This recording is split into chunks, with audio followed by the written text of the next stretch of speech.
믿음에 이르게 한다는 구절을 어떻게 이해해야 되느냐라고 할 때 여기에서 의인이 살게 되는 믿음이 누구의 믿음, 누구의 신실함인지에 대한 의문이 생기게 되는 것입니다. 먼저 우리는 이 본문의 앞구절에서 하나님의 의라는 구절을 보았기 때문에 여기에서도 믿음 또는 신실함을 하나님의 믿음 또는 하나님의 신실함으로 이해할 수 있습니다. 그렇다면 본문이 이렇게 됩니다. 복음에는 하나님의 의가 나타나 있기 때문에 하나님의 신실함으로 말미암아 우리가 하나님의 믿음에 이르게 된다. 그것은 오직 의인은 하나님의 신실함으로 말미암아 살리라 함과 같다. 그렇게 기록된 것과 같다. 이렇게 이해할 수 있습니다. 그래서 믿음으로 믿음에 이르게 한다라는 구절은 하나님의 믿음에서부터 인간의 믿음으로 이르게 한다. 그 하나님의 신실함으로부터 말미암아 인간의 신실함, 인간의 믿음으로 자라게 된다라고 이해할 수 있다는 것입니다. 제가 이 설교를 준비하면서 이것저것 뒤적이면서 이 이야기를 하고 나서 이렇게 이해할 수도 있겠는데, 믿음이 첫 번째 믿음은 하나님의 믿음이고 두 번째 믿음은 인간의 믿음 아니야? 하고 이 책 저 책을 떠들러 보니까 이렇게 해석한 사람이 칼 바르트가 이렇게 해석했더라고요. 제가 이 칼 바르트가 이렇게 해석했다는 말을 듣고 그냥 성경 조금만 고민해도 칼 바르트 수준은 되는가 보구나 라는 생각을 했습니다. 칼 바르트가 누군지 모르시겠지만, 또한 본문은 믿음으로 말미암아 의롭게 된 사람은 살리라 라고 번역될 수도 있습니다. 제가 헬라어 성경을 또 모처럼 찾아봤습니다. 그랬더니 믿음으로 말미암아 라는 이 전치사 구를 동사 살리라 라고, 믿음으로 말미암아 살리라 라고 여기에다 연결시킬 것이냐, 아니면 의인이라는 명사, 다시 말하면 믿음으로 말미암아 의롭게 된 의인은 이렇게 번역될 것이냐, 이 구를 어떻게 이해하느냐가 따라서 해석이 달라지는 것을 보았습니다. 헬라어에는 어순이 정해져 있지 않습니다. 정확한 성수 격에 의해서 문장이 이루어지기 때문입니다. 그래서 그 어순에 의해서 문장이 이루어지지 않고 성수 격이 정확하면 우리는 그 헬라어는 문장이 다 통합니다. 사실 우리나라 말도 어순이 별로 필요 없죠. 나는 학교에 간다. 학교에 간다 나는. 학교에 간다 나는. 간다 나는 학교에 해도 다 알아들어요 우리. 왜냐하면 그 조사가 있기 때문이죠. 근데 헬라어도 그 조사로 이루어져 있기 때문에 순서가 아무렇게 달라도, 그리고 순서를 별로 중요하지 않게 여깁니다. 그런데 이러한 부사구 전치사구가 있으면 이 부사구 전치사구를 어디를 수식하는 걸로 이해해야 되느냐에 의해서 문장의 번역이 달라집니다. 그래서 의인은 믿음으로 말미암아 살리라, 믿음으로 말미암아 살리라라고 번역할 것이냐, 아니면 믿음으로 말미암은 의인은 살리라 이렇게 번역할 것이냐, 이 두 가지 해석이 가능하다는 거죠. 근데 이제 이런 때 이제 정관사를 어떻게 쓰느냐에 의해서 달라지죠. 그래서 어쨌든 이 헬라어 이 본문은 정관사의 위치에 의해서 믿음으로 말미암아 살리라가 더 나은 의미라고 이해할 수 있습니다. 여러분, 어쨌든 본문에서 말하는 의인은 오직 믿음으로 말미암아 살게 됩니다. 하나님의 신실하심을 믿는 믿음이 우리의 믿음입니다. 하박국 선지자가 말하고 있는 것처럼 비록 우리가 이해할 수 없을지라도 우리는 하나님을 신뢰합니다. 이것이 믿음입니다. 하나님이 신실하시며 의로우시다고 믿고 그가 우리를 구원하시라고 믿는 것이 우리의 믿음입니다. 우리 자신을 우리 스스로 볼 때 도무지 구원받을 수 없는 존재라는 것을 스스로 알고 있지만, 하나님이 우리를 사랑하시며 우리를 구원하시기 위해서 그의 아들 예수 그리스도를 보내셨다는 믿음으로 우리가 구원받게 되는 것입니다. 그 믿음을 잃지 않고 유지하는 것입니다. 우리 믿음은 우리 스스로에 대한 믿음이 아닙니다. 내가 믿기 때문에 내 믿음으로 말미암아 구원을 얻는다, 이것이 아닙니다. 우리의 믿음이, 우리의 믿고 있다는 사실이 얼마나 허망한지 우리가 자주 경험하지 않습니까? 우리의 믿음이 얼마나 자주 흔들리고 변합니까? 비록 우리가 흔들리고 변화된다고 할지라도 하나님은 변하지 않으시고 흔들리지 않으시고 우리를 구원하실 것입니다. 이것이 성도의 견인교리입니다. 하나님이 구원하신 사람은 결코 그 구원을 상실하지 않는다는 것입니다. 하나님의 능력이 우리를 구원하시고 하나님의 신실하심이 우리를 끝까지 인도하실 것이기 때문입니다. 그래서 예수님께서 말씀하십니다. 내가 저희에게 영생을 주노니 영원히 멸망치 아니할 터이요 또 저희를 내 손에서 빼앗을 자가 없느니라. 하나님의 그 사랑이, 하나님의 그 능력이 우리를 구원하시리라고 믿는 것이 우리의 믿음이라는 것입니다.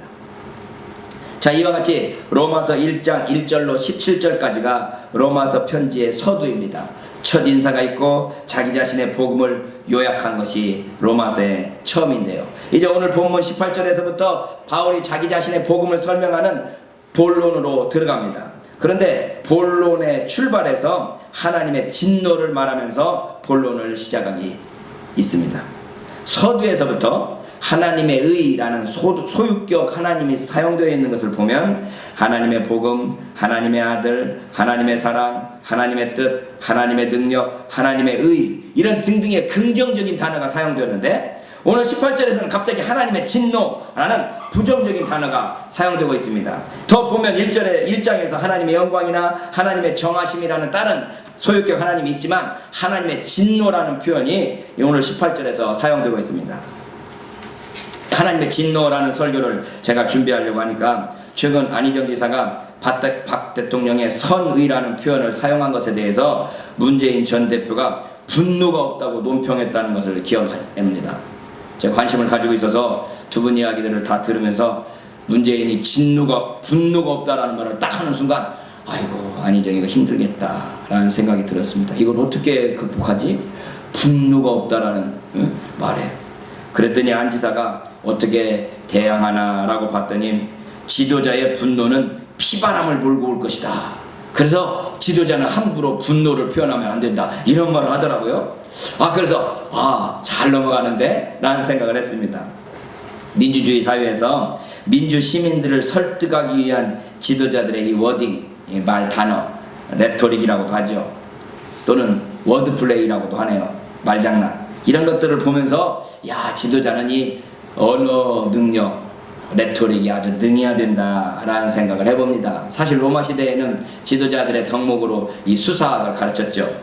그래서 어쨌든 분노나 진노라는 단어가 요즘 정치가에서 회자되고 있는데 지도자의 분노가 피바람을 몰고 올 것이다 라고 한다면 하나님의 진노는 그 얼마나 혹독하고 무서울까 하는 생각을 하게 되는 것입니다.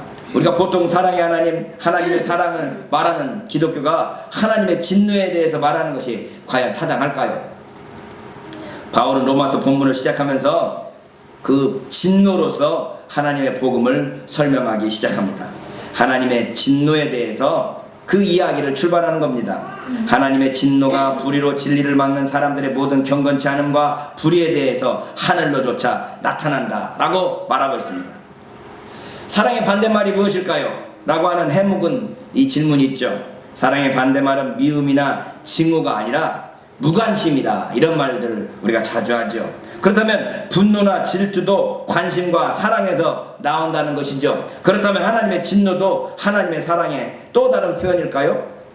사랑을 하는데도 사랑에 대한 반응이나 응답이 없다면 그 사랑은 어떻게 나타나게 될까요? 제가 고민을 해서 저도 사랑을 깊이 안 해봐가지고 이 사랑을 막 계속해서 끝까지 했는데도 상대방이 그 사랑에 대한 반응이 없으면 어떻게 그 사랑이 변하게 될까요? 두 가지 방식이 있을 것 같아요. 제 짧은 소견에 하나는 사랑의 반응이 나타날 때까지 지속적으로 사랑을 계속하는 방식이 있고 다른 하나는 사랑을 포기하거나 다른 사랑을 찾는 방식일 것입니다. 그런데 사랑의 대상이 오직 하나뿐이라면 기다리고 또 기다리고 또 기다리지 않겠습니까? 옛날에 영화 지금 문득 이 길을 읽으면서 영화가 생각났습니다. 영화 제목이 생각 안 나네요. 자식이 부모를 죽였는데 그 증거를 엄마가 삼켜버리죠. 손톱 깨진 손톱인가요? 뭐예요 제목이? 영화 팬들 몰라요? 이 이야기는 기억나십니까? 자식이 엄마를 죽인 걸 분명히 알아요 경찰이. 근데 증거가 없어. 근데 손톱이 깨졌어. 엄마를 죽이다가 이렇게 때리려고 손톱인가 뭐 깨져갖고 그 손톱을 찾으면 되는데 암만 찾아도 없어요. 알고 보니까 나중에 어떻게 나왔어요? 그 손톱을 엄마가 삼켰어. 증거로 남을까봐. 그리고 죽은 거예요. 나중에 해부해보니까 자식의 손톱이 뭐 그게 거기서 나왔는데. 기억 안 나십니까 그 영화? 영화 배우 이름도 생각이 안 나네. 다 보셨을 텐데. 엄마가 자식을 사랑하는 그 사랑, 끊임없이 죽을 때까지 자기가 죽어가면서도 자식을 사랑하는 그 사랑 아니겠습니까? 그럼 하나님의 사랑도 그렇게 나타나야지. 그것이 기다리다가 마침내 진노로 나타나서야 되겠습니까? 이거에 대해서 이제 칼바르트, 아까 오늘 칼바르트 이야기가 자주 하네요. 칼바르트나 자유주의 신학자들은 뭐라고 하면 하나님은 사랑이시기 때문에 하나님이 지옥을 만들어 놓을 수 없다. 그래서 마침내 모든 인간은 다 구원받는다. 그래서 보편적 구원론을 이야기하네요. 그래야 될까요? 하나님은 마침내 모든 사람을 다 구원하도록 이끄셔야 될까요? 아니면 잘못한 사람은 벌 주셔야 되는데 그 벌이 영원하지 않고 영원할 수 없을 테니까 그러지 않습니까? 억년, 만년 지난 뒤에는 좀 풀어주셔야 될까요? 그래서 마침내 모든 사람이 다 구원받게 될까요? 이런 논리들을 펴나가면 좀 어려움이 있습니다. 그런데 사랑은 어떻게 보면 이 진노하고 또는 이 분노하고 일맥상통하는 점이 있습니다. 진짜 사랑하면 그 진짜 사랑하는 사람의 잘못하는 것에 대해서 꾸짖고 진노하고 하려고 하는 마음들이 생기게 되는 거거든요.